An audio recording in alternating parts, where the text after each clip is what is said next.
भदाली गांव में हर साल संगीत और शायरी का प्रोग्राम एक उत्सव की तरह से मनाया जाता था। हर साल की तरह संगीत और शायरी के कलाकार अलग अलग गांव से आया करते थे। संगीत और शायरी की बातें आसपास के सभी गांव में एक चर्चा का विषय बन गई थी। तभी एक सुनसान घर में आवाज आती।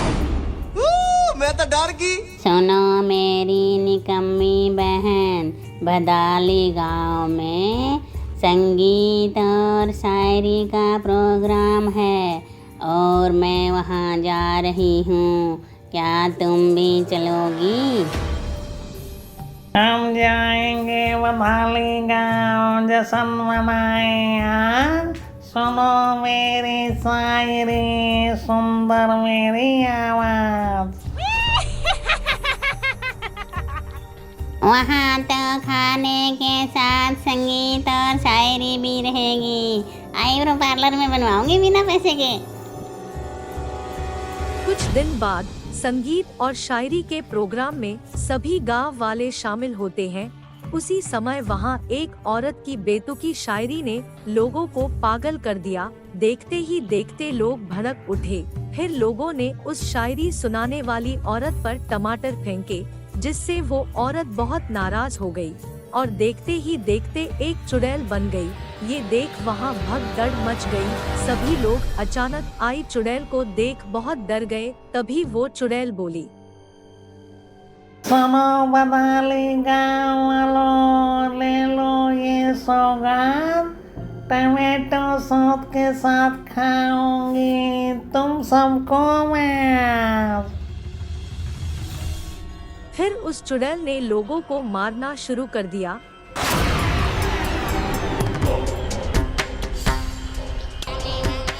गांव वालों पर अत्याचार देख मानसिंह उस चुड़ैल को बोलता है, ऐ चुड़ैल, तेरा हम गांव वालों ने क्या बिगाड़ा है? तू क्यों निर्दोष लोगों को मार रही हो?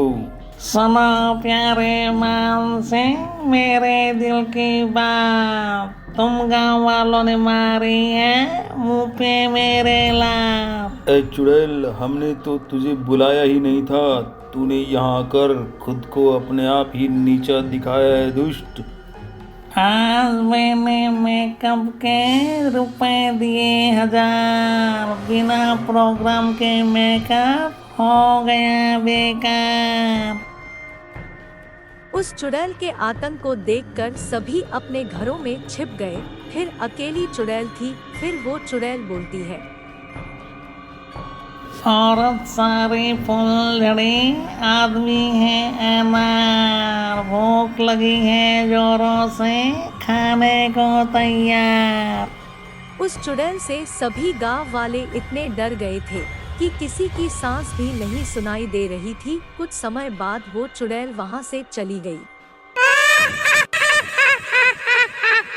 चुड़ैल के जाने के बाद मानसिंह ने सभी गांव वालों को बुलाया और उस चुड़ैल के बारे में विचार करने को बोला कि उस चुड़ैल से छुटकारा कैसे पाए। तभी लच्छीराम बोलता है, अरे मानसिंह जी, अगर उस चुड़ैल से छुटकारा पाना है तो हमें उसकी बेतुकी शायरी सुननी होगी, नहीं तो वो हमें नहीं छोड़ेगी।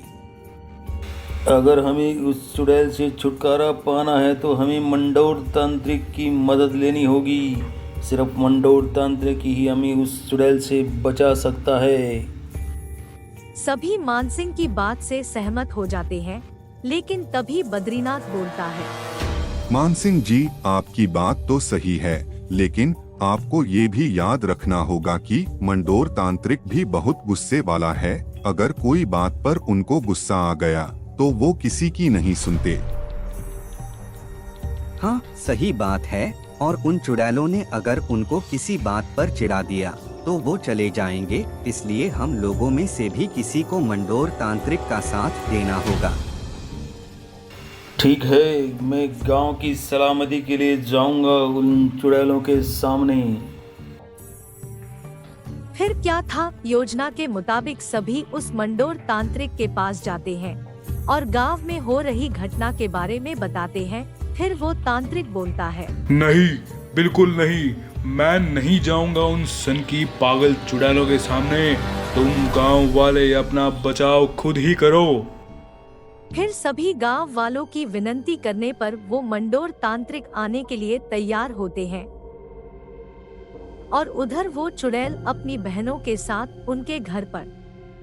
सुनो मेरी निकम्मी बहन, मेरा पेट बहुत बड़ा हो गया है। 2 दिन से किसी को शायरी नहीं सुनाई। चलो गांव जाकर आते हैं और साथ में थोड़ा खाना भी हो जाएगा।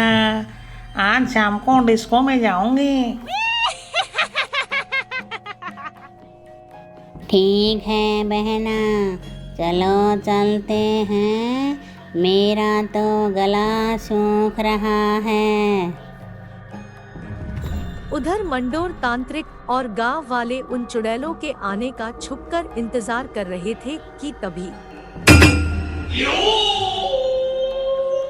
कहाँ छुपे हो मेरे प्यारे दर्शकों, मेरे सामने आओ और मेरी शायरी का आनंद लो। जिसने मेरी शायरी सुनी मैं उसे नहीं मारूंगी। तभी उनके सामने मंडोर तांत्रिक आ जाते हैं। चुड़ैलों को देख मंडोर तांत्रिक बोलते हैं, बस बहुत हो गया है दुष्ट चुड़ैल। अब गांव वालों को सताना बंद करो और निकल जाओ यहाँ से, नहीं तो ऐसी सजा दूंगा कि तुम सदियों तक याद रखोगी।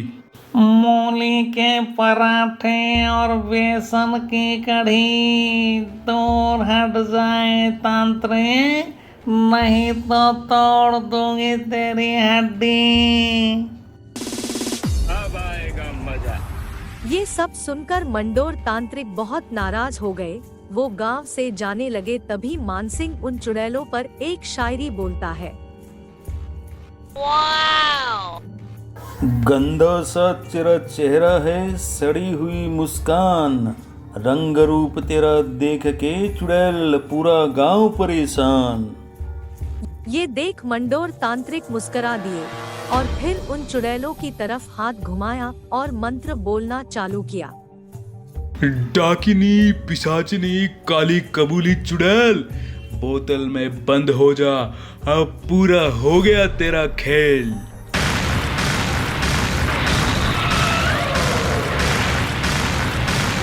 और फिर मंडोर तांत्रिक ने उन दोनों चुड़ैलों को बोतल में कैद कर दिया।